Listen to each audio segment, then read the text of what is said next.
Hi there, my name is Spencer Diaz. Let me ask you something. Are you in college? One more question, sorry. Do you have access to a kitchen? Like, say, do you still live with your parents, or do you live in a little apartment where you still have access to a functioning kitchen that has running water, running gas? Well then, if so, do you know how to cook? If you don't, well then you've got yourself a bit of a problem. That's what I'm here to help you with today. I'm here to help you learn how to cook while you're in college. Because let's face it, your partner's going to love you forever. They're going to go on bragging rights, talking about how awesome of a cook you are, that you just cook food for them 24/7. Like, oh, I love my so-and-so. He cooks food for me all the time. And that's what I'm here to help you with. So let's get started. Today, I'm going to teach you how to make a very simple dinner. It's bolognese, my version, at least, of it. Alright, before we get started cooking, let's understand what we need, basically, for this recipe. What you're going to need are two kinds of pots. Two kinds of pots and pans, what I meant to say. First, you're going to need a big-ass pan like this to cook the meat and cook the sauce in. The second is you're going to need a pot like this, a big pot, to fill a lot of water so you can boil your pasta. Now, as for our ingredients, bolognese is basically a pasta, so you can use any kind of pasta you like. What I personally like to use are these little shells right here. Not only are they a fun little size, but also in the holes of the shells, you can store a little more meat in there, like a little chewy surprise. As for the tomato sauce itself, what I like to do is combine two different kinds of sauces together to make a unique kind of flavor. What I have here is some pre-made vodka sauce and some pre-made arrabbiata sauce. As for the meat, you can just get any packaged meat you can, any packaged store-bought meat you can, but what you have to pay very special attention to is the amount of fat in them. What you don't want is a fatty meat. So I basically got this grass-fed ground beef that only has 15% fat. You can go for even less, but the thing is, you don't want too much fat because basically the fat just kind of adds to the flavor, but you don't want that for your pasta. You want to taste the tomatoes and the spices. Speaking of spices, what I just use is this Lowry seasoned salt. You can use anything you want. You can use Creole seasoning, cayenne pepper, basic salt and pepper yourself. Remember, the choice is all yours. Naturally, you're going to want some aromatics. Go for some garlic, some squeezable garlic. You can find it in any grocery store. And this squeezable tube of basil, or in this case, Italian herbs. Last but not least, to cook all of it in, you're going to need a little bit of olive oil. I like to use the spray-on olive oil for the meat and some bottled olive oil. But again, it all depends on your budget and your taste buds. So let's get started on how to learn how to cook. All right, buddies. First thing you want to do is you're gonna want to turn this on to high. Turn the heat on high for the pan to heat up.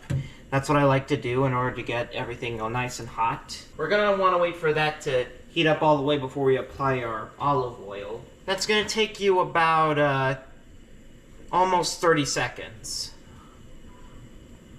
You can tell by putting your hand above here, but don't touch the pot because you don't want to get a burn.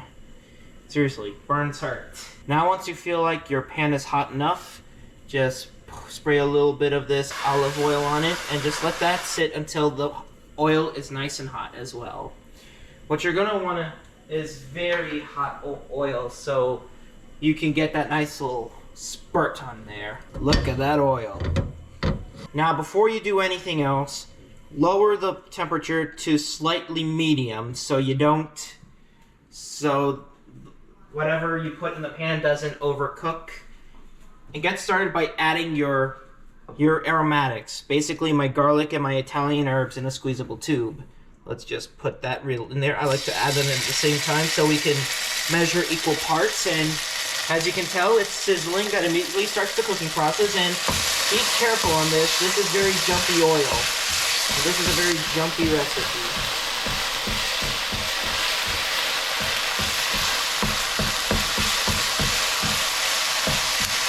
Just spread this around. You don't want too much of it. The flavor is already overpowering as it is. And once it cooks, it's going to be a nice little flavor alone. A little warning, you don't want to overcook this, otherwise you'll burn the garlic. So once you feel like the meat's, it's all been cooked very well, and you can smell it from here, you can just smell that garlic, time to add in your beef. Now you're going to want to start cutting up the beef like this, just trying to separate it as fast as you can so it doesn't brown completely and form this uneatable shape. What this is called is browning the meat, and we're basically doing it with all the spices available. Once again, you can see that there's not a lot of fat in this, so the fat is not a flavor you want in your pasta. You want, because it kind of, you want it on burgers, but you don't want it in, and it's useful for burgers because that helps the burgers cook, but with this it kind of stays in and it becomes excessive fat that you don't need in your stomach. You basically want to keep doing this, get some nice arm workouts. It's a nice little workout for your arm. Like I said, this is browning the meat, basically turning into something like you would see on Taco Cabana or Taco Bell or stuff like that, but this kind of variation of the brown meat is good for meat-based pastas. What you want to do is keep mixing it up, because you can still see from here that there's still a little bit of that red in there, and you don't want to eat that red. You see that right there? This pasta is nice and cooked, and it's not too greasy as well. Now the next thing I like to do, I like to add the seasoning when everything is all nice and cooked. So basically just season it to your heart's desire. Don't season it too much unless you really want that, in which case go ahead and do it. Once again, you're the head chef here. The key component to cooking is to taste it as you go. You want to make sure that it's that you like it first. Oh wow, this meat is real good. Now take the two pasta sauces you want to use and pour an even amount of each in. You want to make sure that there's equal parts to this sauce. So once all that's added, we give it a little mix. We mix it up here. If you can see this, it's making a nice little swirl of different bright colors, of oranges, of reds, and you just want to keep cooking this on medium heat until you can see a little bit of bubbles forming around the sides. And once again, just keep tasting as you go along.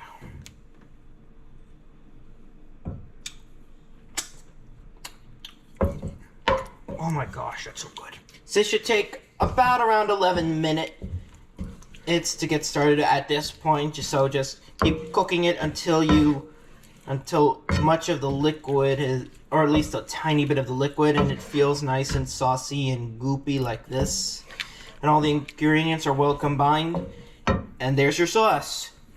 But no sauce is complete without something to put it on. Like in this case, pasta. Alright, now time for that good pasta. What you're going to want to do is fill up your pot like this. Alright, now that we've gotten our pot full of water, let's turn it on to all the way on to high, because you want this sucker to boil. And I know a moment ago I said spray on olive oil for the meat and the sauce, but for the pot, you can use spray on. You're just going to need a lot of sprays, but if you have access like I do to a bottled, I'd recommend you use that, because it works really well. So just a touch of it though. You don't want to use too much. And what you also want to include is like a bit of salt. Like I'd say, in my opinion, I'd say about this much kosher salt. So just stir it up until the salt's at least dissolved, until you can't see the salt in the water anymore. And just let's wait for this water to boil.